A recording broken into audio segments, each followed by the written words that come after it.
They wouldn't admit, for example, that Antifa even existed. Sure. You know, and well, so they're burning down buildings. There's this unbelievable blind spot with regards to the far left radicals, and the moderate Democrats are, I think, they're useful idiots fundamentally. So yeah, well, I mean, going back to the so-called gender-affirming care, which is a terrible euphemism.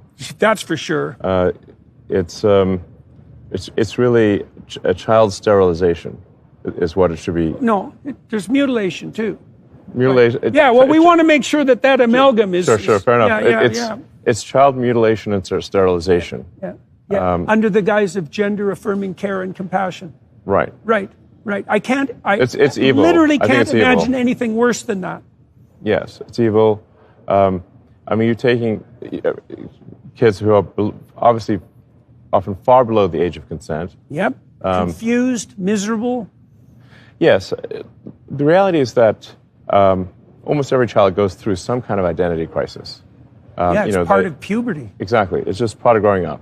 So it's very possible for adults to manipulate children who are having a natural identity crisis into believing that they are the wrong gender. Yep. Absolutely. And that they need to be the other gender, or they need to be a boy, or a boy needs to be a girl, and that will solve all their problems. And that will solve their problems, and then they give them sterilizing drugs, which are called also a misnomer, puberty blocker. These are sterilization drugs, so they can never have children again. Yeah.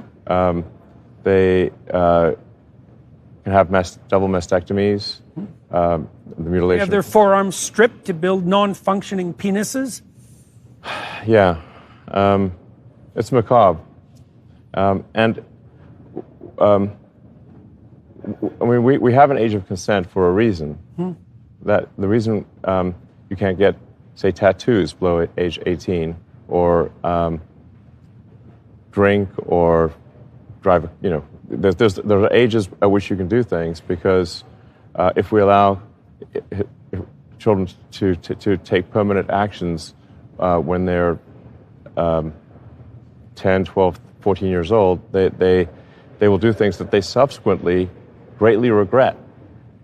Yes, I've interviewed a couple of people who've done exactly that, and it's right. Damn painful. So, I think you doing. Why are you willing to make this an issue? Do you think? I mean, well, it's sort of like the nameless issue. It happened to one of my older boys, where I was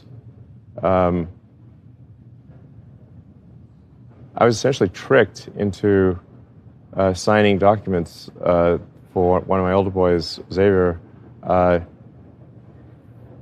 This was before I had really any understanding of what was going on, and we had COVID going on, and so there was a lot of confusion.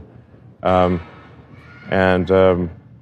was told, Xavier might commit suicide if he. That was a lie right from the outset. No reliable clinician ever believed that. There was never any evidence for that. And also, if there's a higher suicide rate, the reason is because of the underlying depression and anxiety, and not because of the gender dysphoria. And every goddamn clinician knows that too. And they're too cowardly to come out and say it.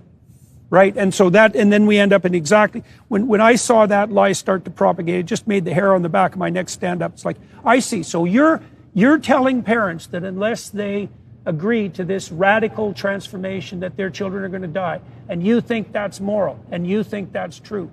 That is so pathological that it's almost incomprehensible. I can't imagine anything worse. I can't imagine a therapist doing anything worse than that, or sitting by idly and remaining silent while his colleagues are doing it. It's pathetic. It's incredibly evil, and I agree with you that people that have been promoting this should go to prison. It won't stop till that happens. Yeah, it'll just go underground. Puberty blockers are being